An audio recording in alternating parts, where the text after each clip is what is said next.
One of the biggest mistakes was I was trying to do everything under the sun that one can do for CAT preparation. I was trying to gather all the resources, trying to watch all the YouTube videos. I got really late in attempting mocks. I think I gave my first mock around August, and I think that is a huge mistake for a candidate like me. No one can be really sure about what really IIMs want at the end of the day. When I got selected, I was in disbelief for over 24 hours. I didn't call anybody, I didn't tell anybody because I thought that this might be a mistake and they might take it away.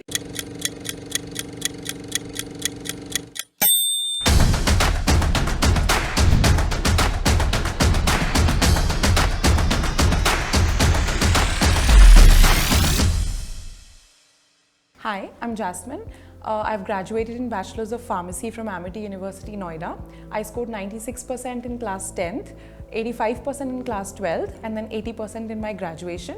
I attempted CAT 2022 and now I have converted. I'm Kohikote and I'll be joining the campus in July this year.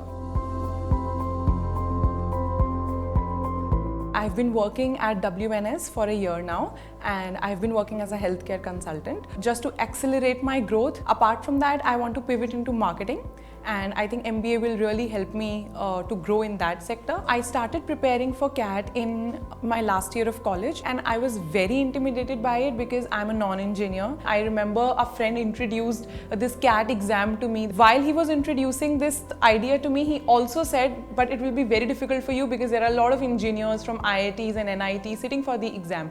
And that point really intrigued me, that why will it be difficult for me if it's an exam that allows everyone to sit. And I took that as a challenge basically, and I went on to preparing for it, and I started from very basics. In Jan 2020, when I started my preparation, I bought R.S. Agarwal as my first book because I really want to start it from the scratch, and I learned every topic, ratio, proportion, time, speed, distance from very basic, and that's how my journey started. Initially, I was very confident about verbal, that this is something I will be easily able to crack, but as I went into the mock tests, I realized that verbal is not just about vocabulary, English, comprehensions. It's very much an analytical section as well. So I think students, while their preparation, miss this point a lot, that if they're good at English, they will be easily able to crack verbal section, but I don't think that's the case. Of course, reading plays a huge role in that, your speed plays a huge role, but I think it's very analytical at the same time.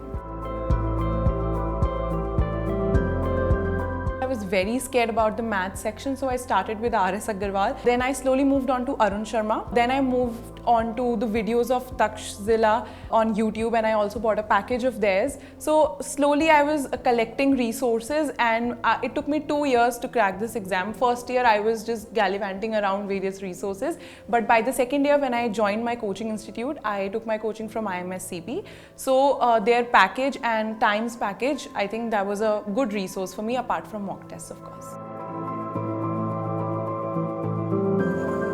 DILR section in particular was very intimidating to me because maybe I put these barriers itself in my mind from the very start, that it's going to be very difficult for me, and hence it played out like that. But for DILR, practice is the king. That's the only way you can go. There is no syllabus, but of course it's very important to understand your strengths and weaknesses, what kind of sets you're very comfortable with, and I think that only helps in the exam scenario when there's a lot of time pressure on you. The set selection plays a very huge role, so that comes with time. You cannot select sets on the very onset of preparation. You have to do everything until you decide what to actually do on the exam day.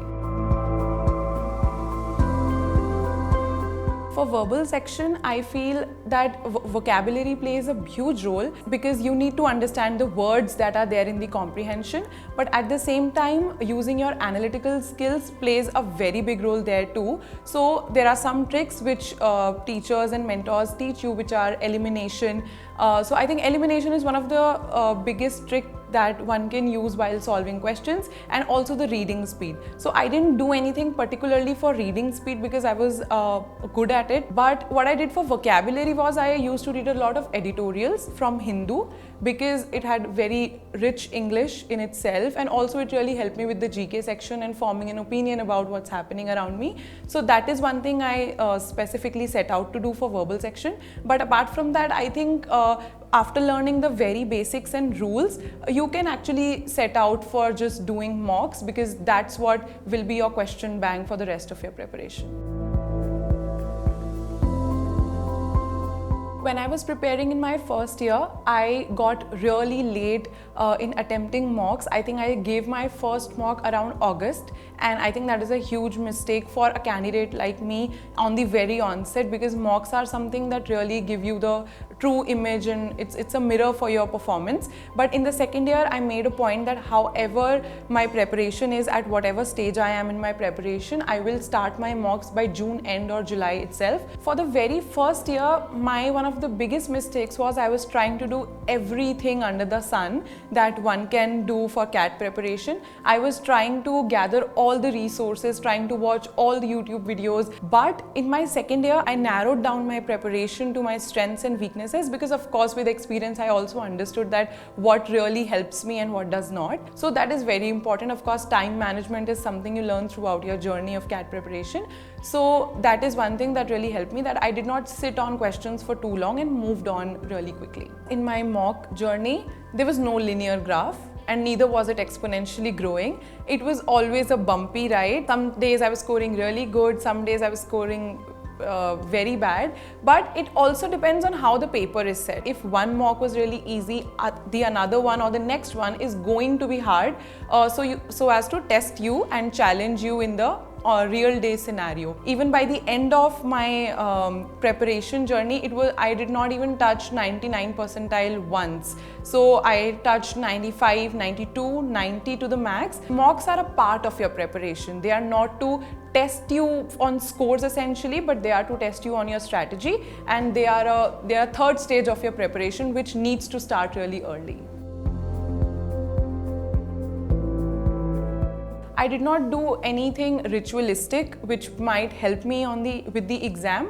I was just telling myself to be calm. I was just focused on picking up the right questions. And actually on D-Day, everything is on very autopilot. You cannot think your strategy on that day. So that's why the mock journey really helps. How you give your mocks, the environment you sit in, how you are appearing for them, what mindset you have while you're giving mocks really translates into your real exam giving day.